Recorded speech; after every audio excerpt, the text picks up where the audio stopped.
4 conversion hacks to double your email revenue. Now, the more people you can get to sign up to your email list, the more revenue you're likely to see from that list. The biggest blocker I see to low pop-up conversion is typically the form has all of the input fields on one screen, like the name, phone number, email, any other random fact. And majority of the time, this will overwhelm people and cause them to go back out and not fill out any sections at all, losing a potential email subscriber. Now, we solve for this by expanding our pop-up into little bite-sized pieces and having only one section to fill out at a time. Now, the most common example of this is a 2-step pop-up. Email capture on the first step and then SMS capture in the second step.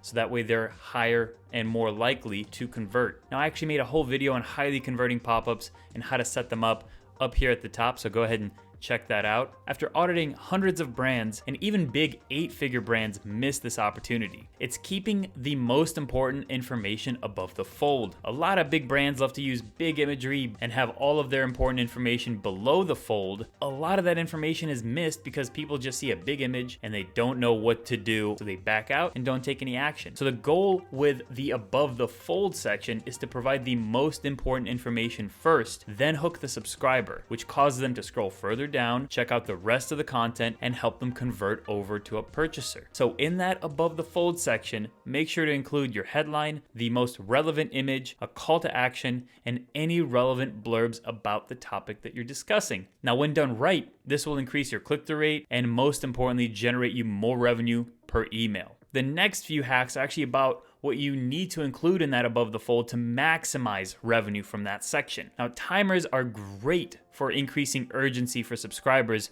when you're running a promotion, a product launch, etc. Now, one tip on timers is try to use them sparingly, only when it's really, really important. If it's within every single email that you send out, it's gonna lose its power and pretty much people are gonna see that it's not really worth the hype. It's almost like having every single product in your website on sale. Nothing is really on sale. Now, we typically include them when there's a countdown for a product launch, a sale is almost over, trying to hype people up for an upcoming sale or launch. Our team uses, and I highly recommend using, countdownmail.com. I'll leave a link down in the description. It's free to use. I'm not affiliated at all with this. Just create an account, set the end time, design the actual pop-up to match the branding of your website or match the branding of your emails, embed the code into your emails, and you're pretty much good to go. And it'll, as you send out more and more emails, it'll count down to that timer according to the date that you set down. Now, like I mentioned before, having call to actions in the above the fold section is super important. Now, what's even more important is when they click that call to action to make their transaction as frictionless as possible. We want to make this transaction process like Teflon, baby. And this is where embedding coupon codes within your call to actions is a must. And you're not embedding them into your links, you might be losing on some conversions. And the reason we do this is because when someone gets your email,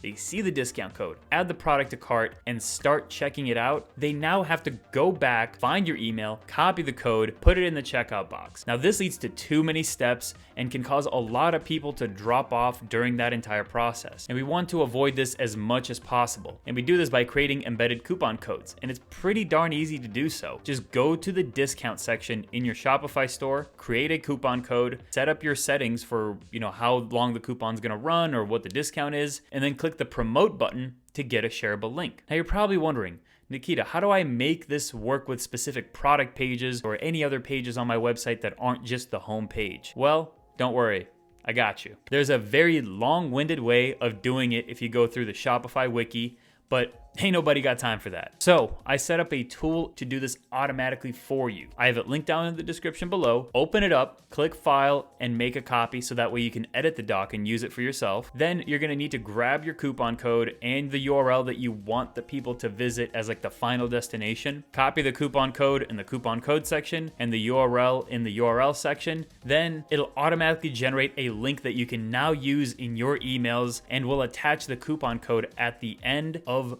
that link. So whenever someone clicks on a specific product page or a collections page from your emails, they will automatically have that coupon code attached when they go to check out. Now, when you're going through this form, make sure to only edit the white cells or the let's chat button if you need some email help. But if you edit anything else, it will break that form. Now let's take it a step further. Now, to make this process even more frictionless, we actually create a link that goes straight to checkout from the email itself, avoiding the product page and the cart page entirely. This hack typically works best with low SKU products, product launches, or anything that has a low quantity and doesn't require a lot of browsing. And the best of all, it's super easy to set up. Click on the product that you want to promote, click on More Actions at the top right, and click Create a Checkout Link. Now you can put this link in your future emails and it will lead people straight to checkout.